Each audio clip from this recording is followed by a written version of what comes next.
Hi, everyone, and welcome back to another episode of Pitchside Perspective podcast. And a happy new year to you all. This week, we're going to be talking about the current hot topic of the Premier League. That's right, Manchester United and the sacking of Rúben Amorim. Joining us to break this all down is going to be non-league coach and Old Trafford regular, Paul Cox. He'll join us as we talk about what the future might hold for Manchester United, is Ollie going to be at the wheel, and how it really looks for the sacking of Rúben Amorim.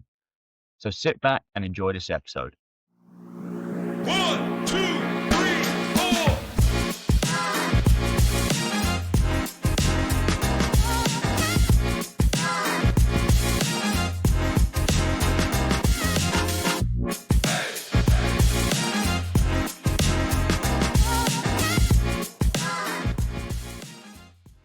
Jack, happy new year, mate. We're back.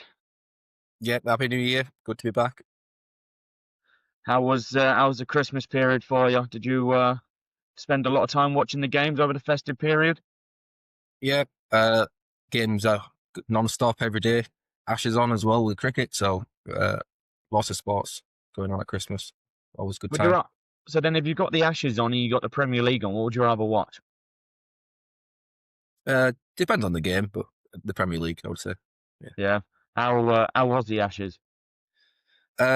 Well, it's nice that England managed to get a win in Australia, so that's a positive. Which out of with the way things were going, there doesn't seem to be many positives happening. So something to cling on to, and hopefully they can finish with either a win or a draw in the last test. And 3-2, come home with that makes it sound a lot closer than I think it actually has been. Well, talking about a lack of positives, obviously today we're going to be talking about Manchester United and that's probably it's not going to be a very positive podcast. But another not very positive topic is me being 8 points behind you in the leaderboard for the Guess Who challenge. So hopefully this week I can catch up with some points. I would like to say I've gone fairly easy on you, and you've kind of stitched me up a few weeks, but that's just my opinion. It's Maybe easy it'll when you know change this week. Yeah, it's always easy when you know the answer, but nothing's won in January, so a long way to go. Maybe if I was in the position, I'll be getting sacked, 8 points behind, and maybe out of the title race. But yeah, Jack, give me the first clue of this week. Yeah, this is a potential 5-point win for you today, because the first question, there's only one person who can be the answer to this question, so you definitely can get it if you know the answer. So question number one, I'm sure we'll be speaking about Ole Gunnar Solskjaer at some point in this episode. He famously took a red card for the team as this player was running through about to score in a kind of Premier League showdown running towards the end of the season. Another reason why Solskjaer is a fan favourite, but who was the player running through who he took down before he was able to score? So it's against Newcastle.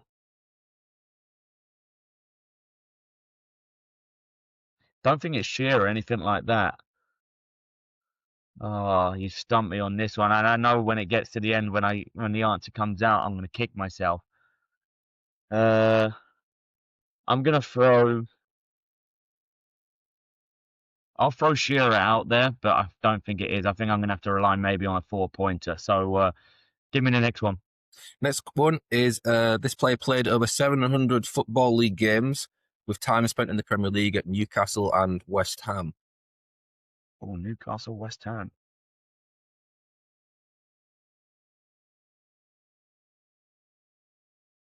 Newcastle, West Ham. Lee Bowyer, but I don't think that's probably too far back. Well, you stumped me on this. I thought I'd get it maybe on that first clue, and I think there's going to be a lot of people who are going to have it on that first clue. West Ham, Newcastle. I'm gonna have to skip. It's gonna have to be a 3-pointer this week. Then I think I'm struggling on this. Give me one more. I'm gonna throw another name out there. Lee Clark. I'm gonna go Lee Clark. We'll stick it in there as a 4-pointer. But yeah, I don't think I'll be clawing many points back this week. But enough about us. It's time to talk Man United, and no one better to talk about Man United than an Old Trafford regular. Paul Cox, how are you, mate? Good, mate. Good to be here, and good to speak to you fine fellows. Happy New Year, mate. What's going on in the life of Paul Cox? Just usual, mate. Family life, coaching, and watching the Mighty Reds every week. Test every emotion in my body. So, but yeah, coaching, football, and just enjoying that nice break we just had over the last 2 weeks. So, yeah, I've got busy, mate. to I've got to kick it off by saying congratulations on a promotion in terms of a job title. Now reserve team manager at Curzon Ashton. How's life there going? Yeah, good. Yeah, it's obviously it's a club I've grown up to know very well, and sort of coming back into that role back in June as assistant. The transition wasn't too great of a change. It was just sort of business as usual. But no, thank you. Yeah, love it. It's a club that I've grown up a lot with, and yeah, I'm enjoying that time there with him. So the mighty Nash, as they're known. Give the listeners a little bit of a preview about what Curzon Ashton are, where they are in the English pyramid. For those obviously based in America and around the world, who are they? Yeah, so, Curzon Ashton play in the National League North, so that's like step 2 of non-league football. We're currently just sitting above mid-table, so I think we're about 8th and 9th going off previous results, so I think that's somewhere where we are at the moment. We're close to playoffs, we're not a massive club in terms of budget, but it's a club that sort of works really hard from the ground up. There's some really good people there, and I know you hear that all the time when you speak about non-league, but there is some good people behind the scenes. And if you ever get a chance to watch Curzon, they're FA Cup giant killers. That's their bit of their history, so you can find it on YouTube. We've had some classic games over the years, especially like the MK Dons Wimbledon game. So yeah, we've had a few good cup runs over the years, but as a club with such small expectations, they've done some really good stuff. So yeah, good club Curzon, and obviously they've got fantastic facilities for such a small club in terms of with your Macclesfields and your other clubs such as them. So yeah, good side, mate. Good to be back. I've got to ask, when you've stepped up to be the main man, the manager, any Rúben Amorim tactics creeping in there, or have you've made it your own? Well, to be fair, I just stick to what I think works. There's been a couple of games we have gone with a back three, but not because I have this obsession with a back three. If you're going to ask me what I normally play, I probably stick to a 4-2-3-1. But I just sort of, it depends where we're playing, who we're playing. If we're playing a team that's direct, I'm not going to play high up the pitch. If I'm playing a team that plays out the back, I'll probably tell my team to press. So, none of that. Stick what works. Yeah, so if you're not talking about Rúben Amorim in terms of your tactics, we're certainly talking about him in every conversation I'm having with any Man United fan and even other fans. It's the hot topic at the moment. How did you take the news when you checked your phone and saw that Rúben Amorim's been sacked? To be fair, I was shocked, and not because of the fact that he was sacked. It was probably how quick they made that decision. I think we've seen over the previous ownerships in terms of how things have been run at the club, we've probably let things drag a little bit too long. So again, I don't think it matters if you work at Morrison's or Man United. If you're going to slag your bosses off, you're going to get sacked. So for me to wake up and see that, so like less than 24 hours, if you would, after the comments from Leeds, I was surprised, but not with the outcome. I think it was eventually going to happen, but not that quick. It's an interesting one, right? Because like you said there, it doesn't matter who your bosses are. If you go all guns blazing in a press conference like that and talk how he did, you're setting yourself up for the sack. And I think because of how he's come out and the language he's used, I think a lot of journalists and a lot of fans have immediately gone to the way of a little bit like Jose Mourinho, like you're trying to get yourself sacked so you get the payout. Is that how you viewed it? I always try to think, Meek, I don't think managers want that, don't want to get paid. I don't think that money matters to them. I think sometimes, though, some of them want to get pushed. So they want to get sacked. I don't think, let's make a payday of it. But I do think it gets to a point where that desire and that energy, if you haven't got that relationship with the guys around you or above you, you don't want to be there, do you? If you're not in a happy workplace, it's sort of, well, okay, I'll just like Maresca, I'll just keep kicking up a fuss, like Conte at Spurs. You know, you push me out the door. But I think it got to a point where he's thinking, you know what, this ain't working. You know, I'll stick to it. But listen, if you don't like me, get rid of me. And I think that's why he was banging on a lot of the comments you were making, just to make it, and to make the point that I don't want to be here. And for them to hear that and go, you know what, this is going to happen every week now, isn't it? It's time to say goodbye. I think the danger with that is, at some point there's a next job for him, right? And how much damage do you do to your own reputation by pushing those buttons to get yourself out of there? I don't disagree that, the money's not going to turn the money down, No. but I do think he was at the point where he's like, maybe this isn't working, maybe I should be out of here. And what can I do to kind of speed that up? But I think the danger is then when he's looking for his next opportunity, as he damages his reputation when those offers might not be coming. I agree with that, Jack. And just on that one, I feel like, so the managers I've said there, like United and Spurs, I think sometimes when you go in another job and you're sitting in a boardroom and you're speaking to your potential next employees, I think the card they'll play as well, yeah, you see Man United, how it's run for the last 15, 20 years. You can all play that card, the frustrations, they promised me this, they promised me that, the two sides of the story. So I think they'll, if he goes for another job interview, and I exactly agree with what you said. If it was at like a club that was well run, and you go, wait a minute, don't add up here. But with United, I think it's because of how it's been. I think you get that a little bit of grace. Yeah. Well, yeah, I can understand you're in a tough, difficult situation. I understand your frustrations. But if he was to do it again, then you go, right, okay, maybe it's not as what it was. I think the interesting part on this is when we talk about, did he do it on purpose to try and get pushed out the door? I was listening to the Stretford Paddock, the boys over there, and Mark Critchley from The Athletic was reporting that supposedly on Friday, him and Wilcox came to blows, and I'm talking the Friday before the Leeds game. Yeah. And basically the end of that conversation, as he's saying, was, well, I'm going to call my agent and quit anyway. So there was rumours before even Leeds came about that he was going to quit and get his agent to facilitate a move out of the club. But I'm hearing now that he's tried to get himself sacked, so that his coaching staff can also get paid that compensation. And the one credit I will give Rúben Amorim, he's definitely got the personality that it seems like he wants to be a man of the people. And he was with the kitchen staff, with the photographers. And I think the video that I saw, the journalists were outside his house moments after him getting sacked, and he's still polite and good manners. So I think he's trying to do the best for the people around him, but also, like you said, his reputation.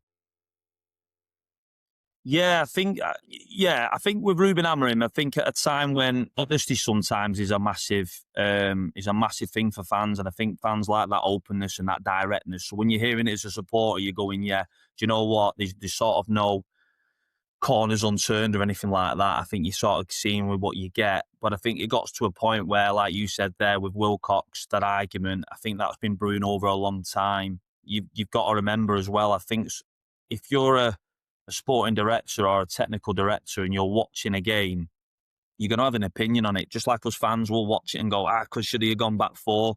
So can you imagine when you're in the canteen and you sat with the guy, Rúben Amorim's not going to hold anything back. He's probably thinking, listen, it's a free hit. I've got a couple of things I could use as an excuse to say this is the reason why I'm not getting them results.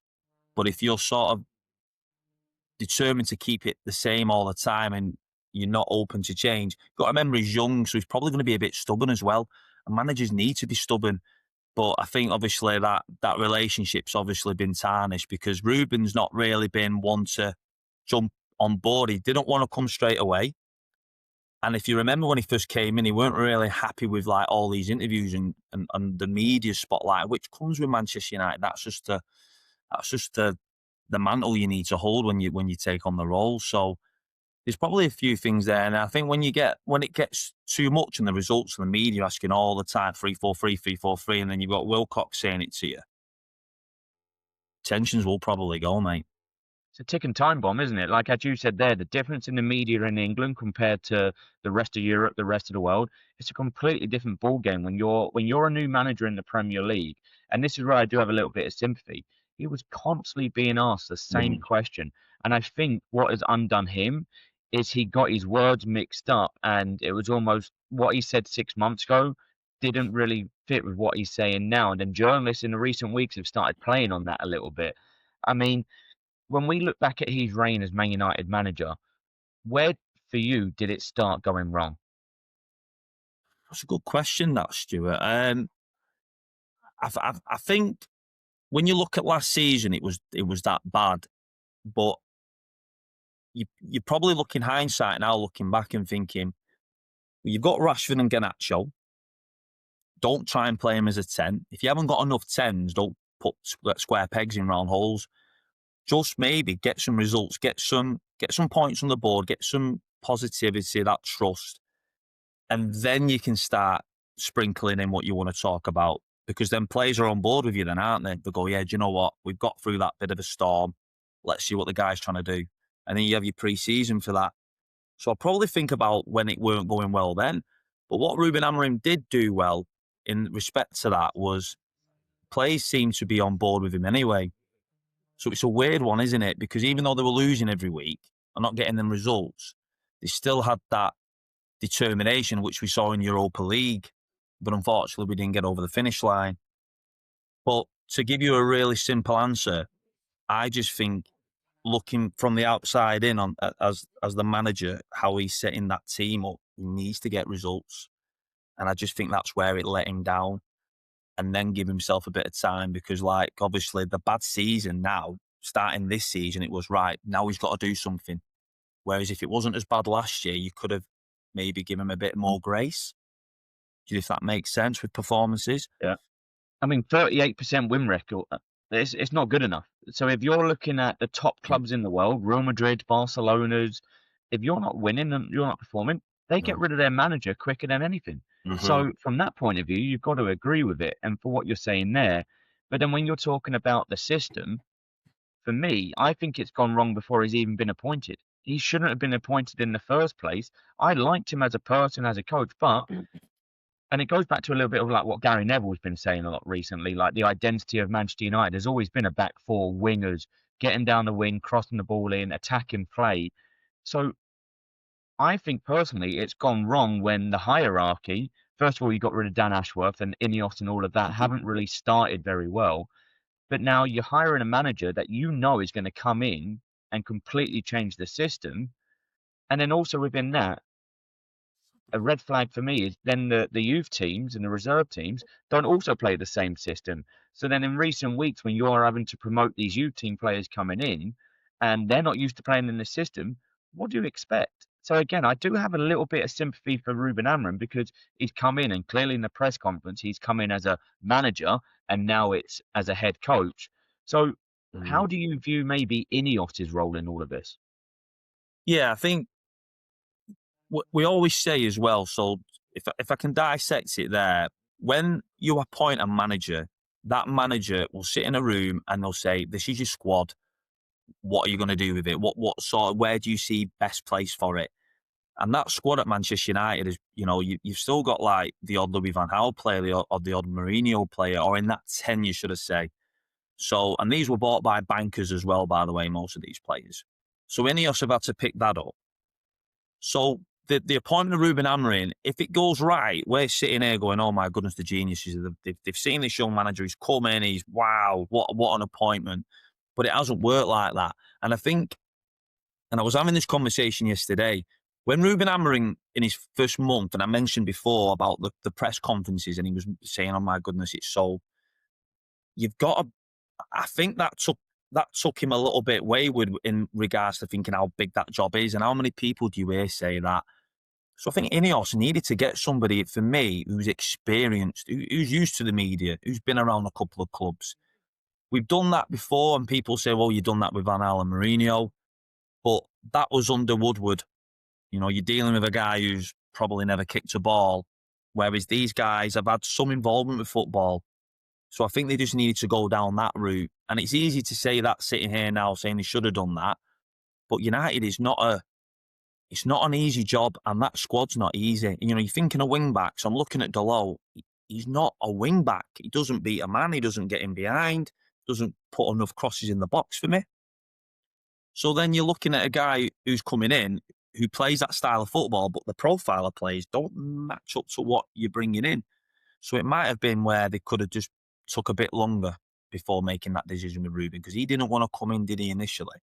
Maybe for him to actually watch United and go, do you know what? That squad isn't for me, or what's the plans for summer? So I feel like that's the finger I point at him, and they always knew he was going to play that system. You know, they should have all been aware that he ain't going to change his style. So they can't go up to him in the canteen and go, wait, well, why are you not playing the? Well, we didn't agree to this. But it So would be that's interesting. probably a big. Yeah, it would be interesting to know how strict he was on that during that kind of hiring process, because I think actually one of the biggest mistakes he made was when interviewed saying that he would not be changing no matter what. Early on, he said that outright, and then he almost had to change it in 1 or 2 games just because of injuries and whatnot, and they actually played better. And now he kind of made a rod for his own back and can't adapt to the players he had, can't adapt to the opponent, can't adapt to even at some point he might have wanted to make changes, but he kind of, it was almost like now he said that nothing's ever going to change and everyone knows it. And that'll be interesting too, again, for his reputation, for his next job. Unless you want your team to play 3-4-3, you're not going to hire him. So I don't see a Premier League team touching him now at all, ever, really. I'm sure he'll probably have suitors back in Portugal that want to take him back. You mentioned a few names there, right? Sporting director-wise, with Ashworth and people in the past and people who are there now. Do you think that whole situation works? And you're a head coach / manager right now, Paul. That relationship between that sporting director who's maybe is not in the dugout, but is kind of pulling the strings from behind the scenes and maybe doesn't have the pressure and isn't, in front of the fans getting hammered every week, but is up there, sat in the padded seats, making all the decisions, and then Amorim, being the head coach, as he described it, rather than the manager. Is that something that works? Has it worked for others, really, in the past? Or is it something that's been put in and became a trend and fashionable, and people seem to do it without maybe much evidence of it working? Yeah, again, another good question. I think when you bring somebody in, you've got to have that working relationship with them. And I think we've seen that with previous managements. So the first one comes to mind is like, you look at Arteta and Arsenal, they've given him a lot of time, a lot of support. But Arteta has also changed that. I think with Rúben Amorim, he's a really stubborn young manager. So, and that's not a criticism, because again, most managers, if not all managers, are stubborn. That's how they've got to where they are. I think you've got to sort of know what you're bringing in. If I'm interviewing Stuart and he goes, yeah, I'm 4-4-2, 4-4-2, no matter what. And I go, well, we don't really have any, no, 4-4-2. So, okay, what happens in this situation? You're in a cup final, you're 2-0 up, and the other team change it and you don't, which we've seen Celtic do on the weekend against Rangers. They changed it at half-time. You have to adapt. Football, for me, is about adapting. And I think the best managers, you talk about some of the best coaches, even though they keep a philosophy, they'll still change things just to keep fresh and keep new ideas. So sporting directors and managers, I don't mind them, but I think everybody's got to be singing off the same hymn sheet. It should be a support mechanism more than anything. Not that you should do this, you should do that. And I think that's where this all has gone wrong. I think they've not understood the actual severity of the fact that he's come in and said, like, 3-4-3, Stuart mentioned there, press conference, they've said it to the world. Now every manager knows he ain't going to change. And I think you're just making a rod for your own back. So it can work, because then I think you can build that sort of rapport in terms of what you need in the squad, and you can freshen things up. But it's got to be, you've all got to be saying the same thing. Otherwise, it will blow up. I think there's high risk, high reward with it. And you're in the stands every week at the United games. So you mentioned there about back four and attacking and exciting wingers, which I agree with some of. I don't think it necessarily has to be a back four, but in terms of, I do think Man United is all about that attacking mentality. We'll score more one goal than you. When you look at the current squad, the only player that kind of gives me that feeling is Ahmad when he gets in the ball and he runs at people. But you as a fan and the people you sit with every week watching, what are the demands? So what is the expectation of win or lose? This is what a United team should look like. I feel like, Jack, United fans were going backwards and forwards. Because I remember Neville not so long ago saying United need a manager with a system. Now he's gone back to the DNA comment. If you want an exciting football team, you sit in a room, you've got your recruiters, you've got your scouts. Right, look at these three guys. Your Vinny Juniors, you're looking for your Saint Mac, you're looking for them freestylers on the wings, yeah? Your Amads, for argument's sake. Go sign them. If you want a defensive structure and you want all that, then you're buying lads who are 6'2" strong. You're looking for the profile of what your team has to be. For that to happen, you're going to have to be patient and go through a few windows. And we've seen that a little bit with Ineos. If you look at the signings we've made, I think we can all agree that our attacking line's better than last season. Cunha and Bumo, Sesko needs a bit of service. Let's give the guy time. Because don't forget, we're playing in a 3-4-3 that doesn't cross the ball into our centre forward. So if we can make it work for him, we might see a different Sesko. I don't know. So if you want an attacking wingers, all this, go sign him. Yeah, you can't ask bombing fullbacks. No disrespect, Luke Shaw, he's had injuries. He ain't going to do that anymore.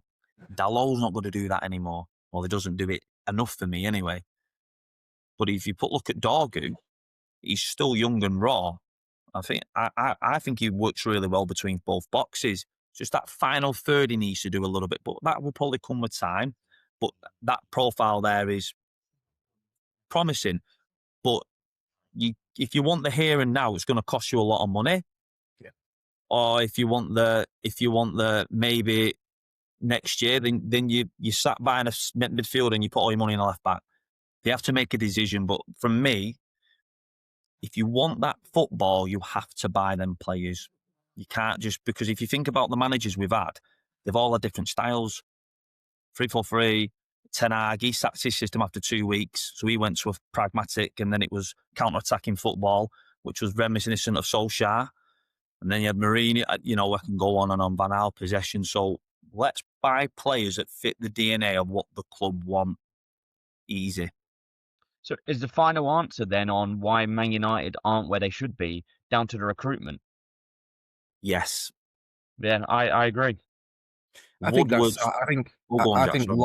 the last 20 years, sure. But when you look at the players you brought in for this season, I don't think you can use that as an excuse. I think you're short in midfield, but you replaced the goalkeeper, and that's been, I would say, more than adequate. I think he's done fine. You talked about your front three there with Mainoo, Cunha. I do think Sesko's a good player, but like you say, what's the point of having a 6'4" guy who can leap like a kangaroo and head everything in, but you're not going to cross the ball into him? So I think it's harsh to say recruitment for this year has been bad, because I think you've actually picked up 4 good players there. At the same time, what would you do right now to have Rashford or Garnacho back in your team? I think, especially with AFCON going on, it'd be in your starting 11. I think Ineos' recruitment's been good, Jack. If you was to grade it, just with what you said, but all the players before Ineos was the bankers. And that's your problem. If you think about, I go back to it, and I might have said it on your previous podcast, but I go back to 2009 when we sold Ronaldo. People think it was all when Fergie left the door. We brought in Obertan, Michael Owen and Valencia. Where are your goals in that? You might not get 40 goals, but you might buy two players that can get you 30 goals, and then you figure it out elsewhere on the pitch where you're going to get them other 10. I don't know. That's how I see it. And I think from our recruitment has been decent. I think decent on the Ineos. But if you look what we're buying, you've got Mourinho players, and now you're looking for Solskjaer wants those sort of players like your Dan James. You wanted wingers, didn't he? Sancho. And then, okay, now we're going with Ten Hag. He's counter-attacking football. He wants players who can play in a mid-block, and now you're going to Rúben Amorim, who wants 3 centre-halves, so you're buying more centre-backs. So I think you're just going in this vicious cycle. It can't be sustainable, that. I do agree with what you're saying in terms of, I think Ineos have to have some praise in who they've brought in, and it looks like they're trying to bring in players not for a manager, but for the club and for the future. Because when you look at, in years gone by, as you've said, certain managers have wanted certain players. Ten Hag wanted Anthony, ex-players. it's been clear and it's been put out there in the media. Rúben Amorim didn't want Sesko. He wanted Ollie Watkins. He didn't want Lemons. He wanted Emi Martinez. Like, so it's clear that Ineos have kind of stepped in and said, no, we are the ones in charge. We need to start creating this system. But with that, I think we're just obviously so many years too late, because I remember Louis Van Gaal, after he went, he said, my boss was a commercial guy when he was talking about obviously Ed Woodward. Like, Rúben Amorim has had the tools in terms of the hierarchy, the sporting director, Omar Barada, all of these better people in charge, but he hasn't selected the right tool for the right job. And he hasn't, and it's almost like, and I say it to when I coach players, is I can teach all of these tools. It's about selecting the right one. My question to you: if Jurgen Klopp, Pep Guardiola had this current squad, would he be doing better than Rúben Amorim? I don't think they would do any worse, and I don't think they would put square pegs in round holes. And I use that phrase quite a lot because I think that's what's happened. And going back to your point, you look at he's had a lot of support, Rúben Amorim, and we've as supporters we sort of move them goalposts sometimes and forget we wanted a manager to support. We was all backing Rúben. I don't think any Man United fan wanted Rúben. I don't think United fans are really good at supporting managers. I think we're getting to a stage now as a supporters that patience is going now. I think we're losing a little bit of it.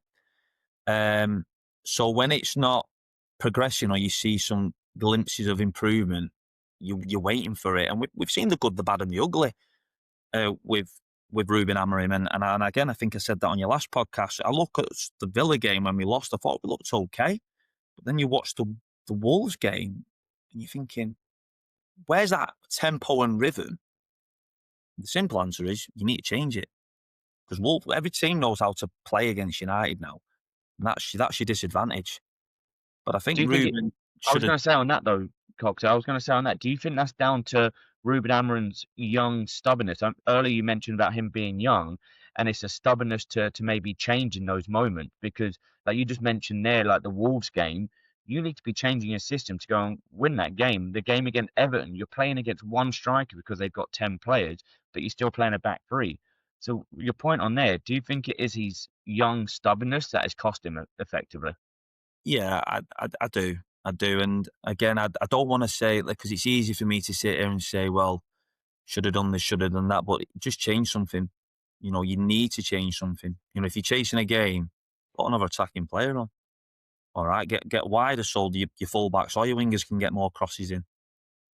Give them something to think about, because if you're doing the same thing and you've seen it where it looks slow, that's because the opposition just know what they're doing. They'll just sit in a low block, they'll just follow the ball, keep an eye on Sesko, double mark up them in. You don't change it, you're not going to see much. I think the thing when it comes to the stubbornness, my question would be, obviously when you're in Old Trafford and you've got the fans around you, it's normally the regulars around you. But I think with Man United being such a big club worldwide, you almost get the tourists coming to the game who don't quite understand what it's going to be. So from a regular point of view, could you slowly see the frustration building as the season's gone on? Or were you seeing maybe patience from some fans? I think, yeah, I get. Listen, we're all frustrated. I think we just want to win. I think the best game for me this season was Bournemouth, the 4-4, because it would just. I hate to say the phrase, it was like back in the old days. It was literally like it. It was just a good game of football. Disappointing not to win, but the way the game transitioned, and if you're a regular or a neutral or you're watching that game, it's great. And I know football can't always be like going watching a movie. There's going to be games that aren't great, and there's going to be some really good games. But I think Man United, if you can count, I can count on one hand how many entertaining games I've watched in the last, not even under Amorim for the last couple of years. I'll be honest with you, like real ones that you stick in the back of your mind and go, oh, what a game that was. If you don't include the obvious finals where you're winning a cup, obviously that is going to be a good day. But in terms of games where we've actually produced some quality, it's really hard, and you can't say, like Jack was saying, the front attacking line is strong. Mason Mount's not a bad player. Ruben's done well to get him in his system because it probably suits him a bit more. Sesko can't be that. Do you know what I mean? So it's how do you fit it all around? But for fans, you want to see risk. If you want to see like that desire, because that's when teams go, oh wait a minute, they're coming now, we'll drop, and then you might find that little bit of nerve ending, and then and you get that killer goal. But when you watch United in the last 10 minutes, and I don't know about you boys, don't ever see that like. Do you remember when you used to watching it like again the old days? The commentators get louder, the fans getting a bit louder, home and away. The team starting to be, Gary Neville or Wes Brown getting the ball for a throw, taking it quick. Don't see that anymore. Not seen that for a long time, by the way. 5 minutes to go, it's like ball boy gets it, rubbing it on the shirt. Need a goal there, guys. Look like Miss that war.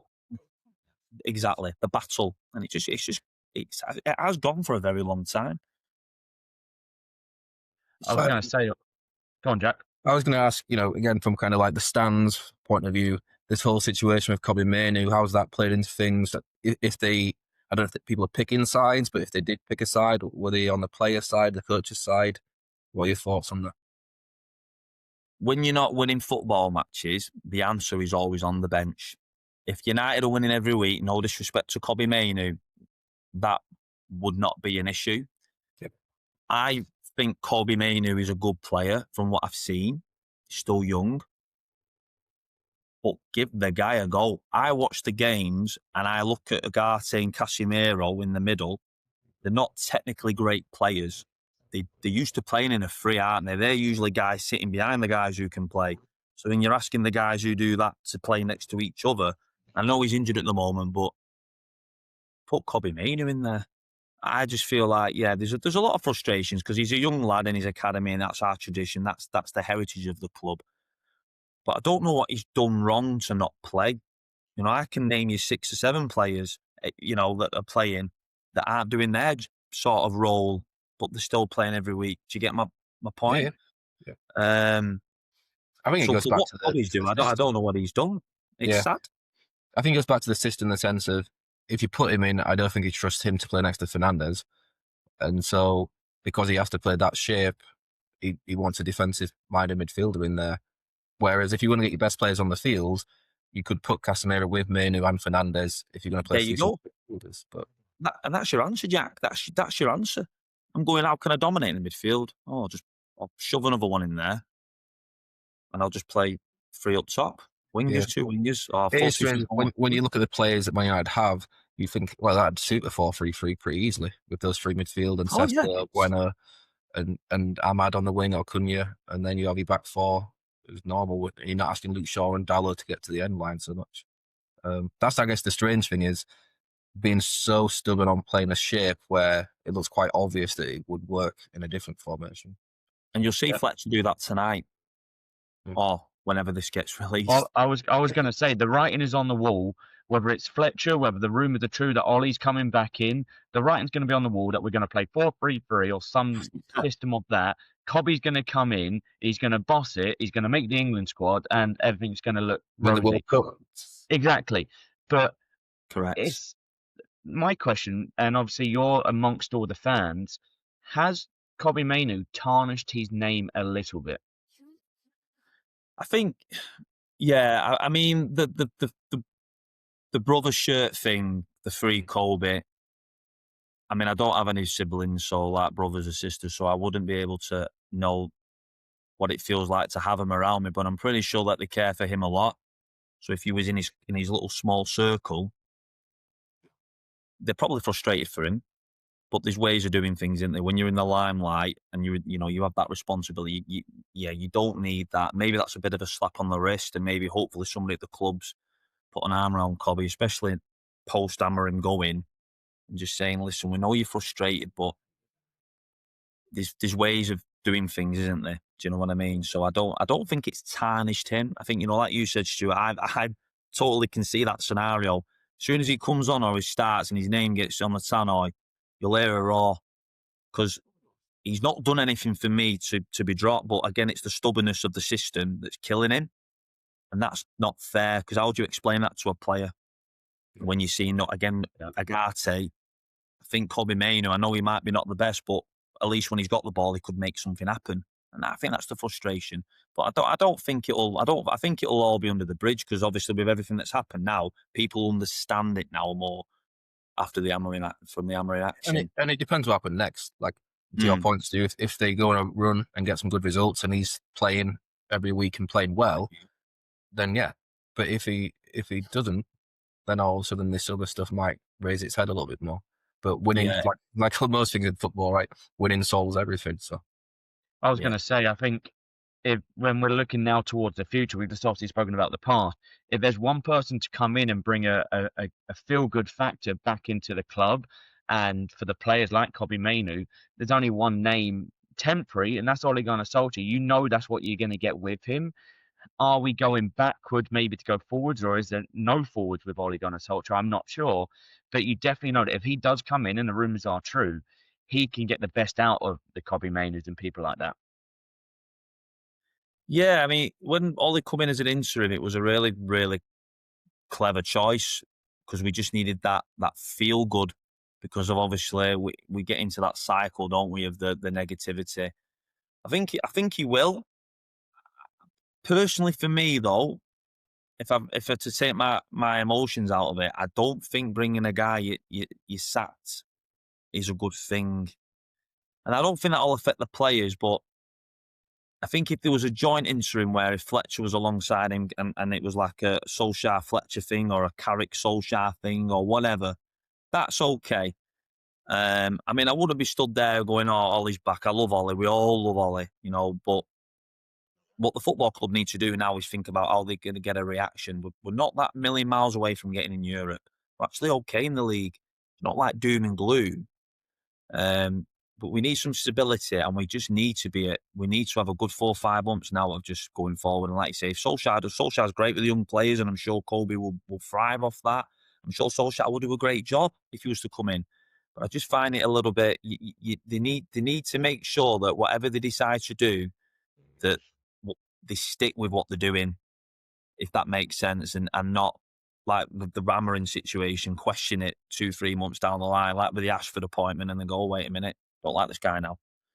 We need to stick with it anyway." And then that time they've got now, they're getting a nice free pass. They have to pick the right man. That's what And it's about.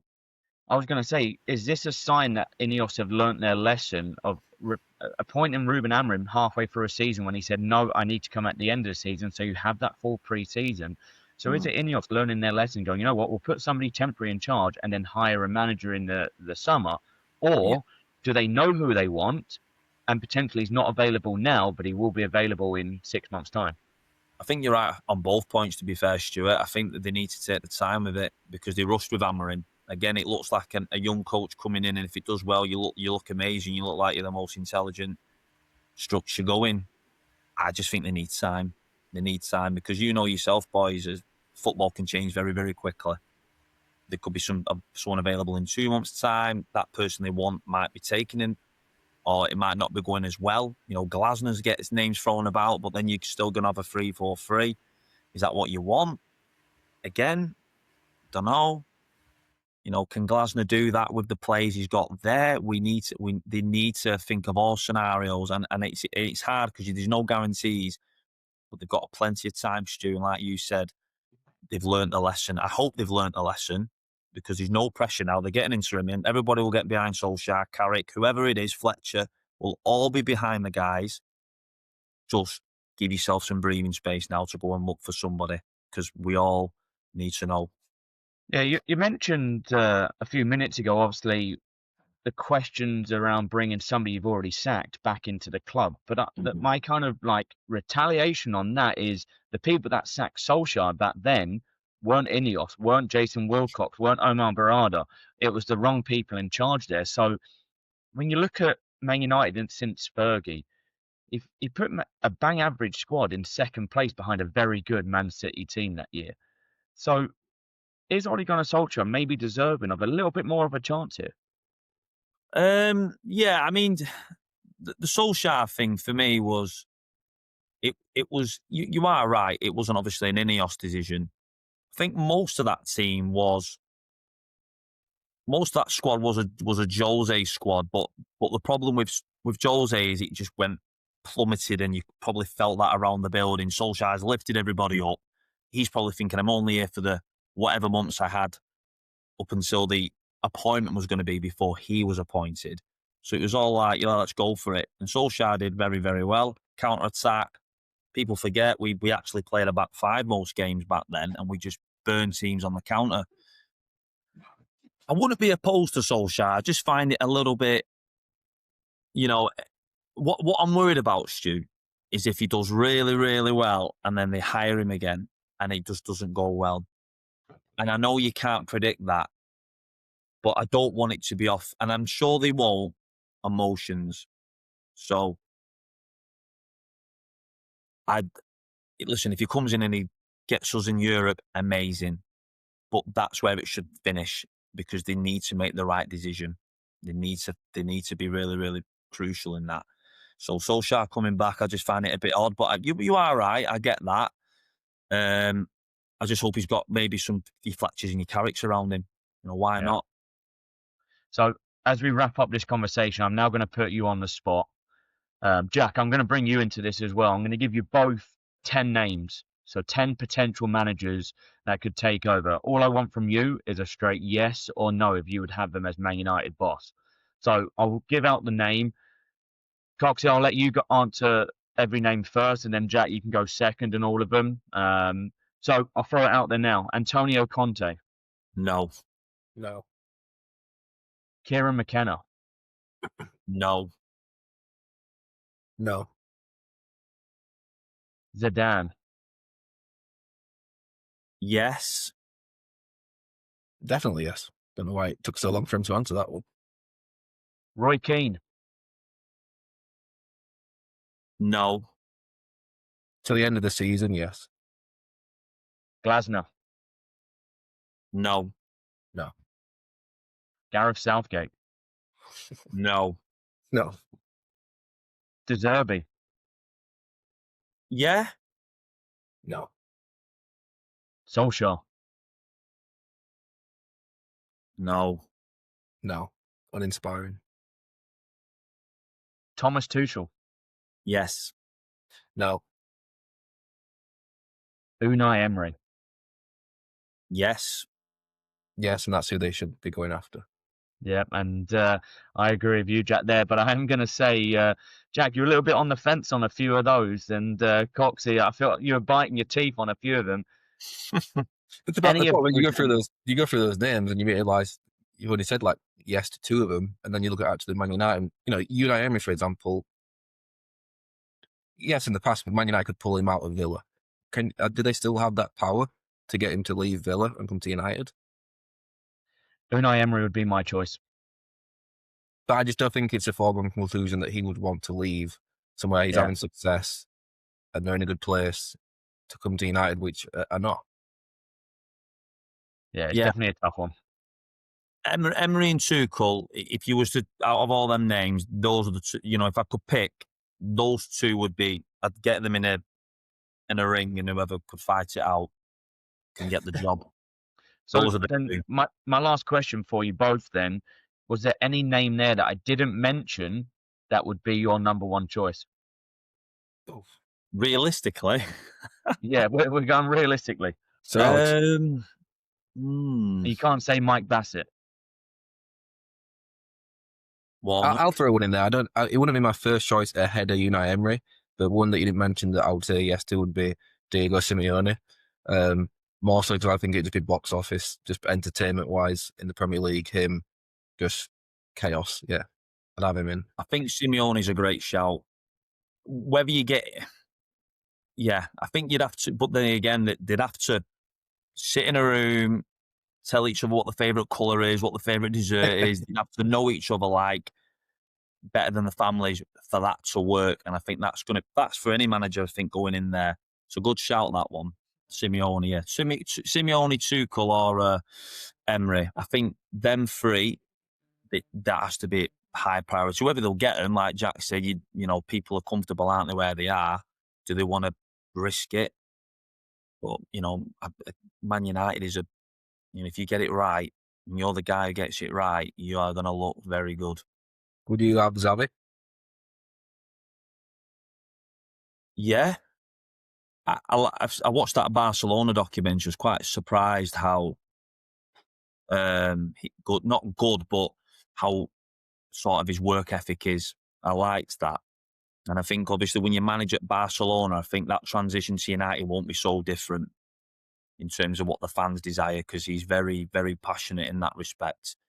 But you know, is that a wise choice? Is he, you know, if you speak about the other names, Tuchel and Emery, they've been at a lot of clubs and got very good records. Whereas I think Xavi might need to be at another club before you maybe bring him in, just so he gets another sort of perspective at a different place rather than his home. If that makes sense.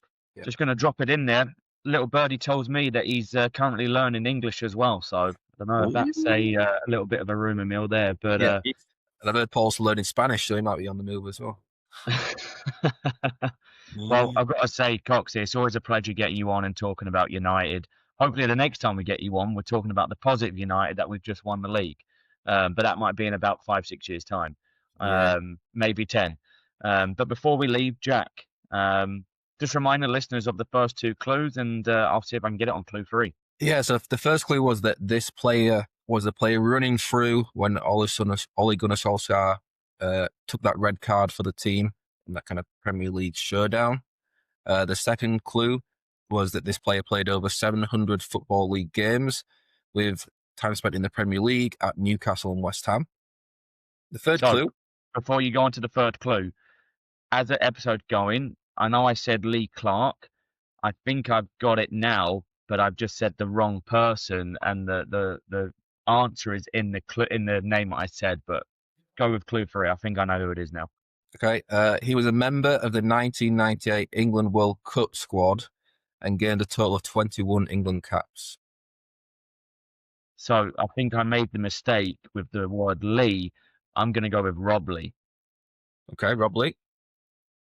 Next clue. This midfielder was named in the 95-96 Premier League Team of the Year. Yeah, I'm sticking with Rob Lee. Okay, sure. Yeah, I am. All right. Last clue. This player made over 300 appearances for Newcastle between 92 and 2002 and has been inducted into their Hall of Fame. I'm going to stick to my guns with Rob Lee. Correct. The answer is Rob Lee. So technically, do I get the 4 points because I got my names mixed up or not? No? We're going with 3? I mean, if you want to change the rules halfway through the season, yeah. All right. So I've clawed a few points back, 16-11. I feel like right now I'm in the Man City mood of like 6-7 weeks ago, seeing Arsenal at the top and going, you know what, I'm going to get myself back there. Yeah, there's a long way to go, lots to play for. But Jack, any last words? I think it's interesting. It's never dull at Man United, so it's always interesting to kind of get Cox's perspective on what's being said in the stands, and obviously he's got a great knowledge of the club. And it's just like anything with football, it's just going to be a matter of opinions, and then winning football matches will be the solution. Exactly. Well, Coxie, good luck at the weekend. Hope you get a result. Hopefully you keep your job. And to the listeners at home, we bid you a farewell.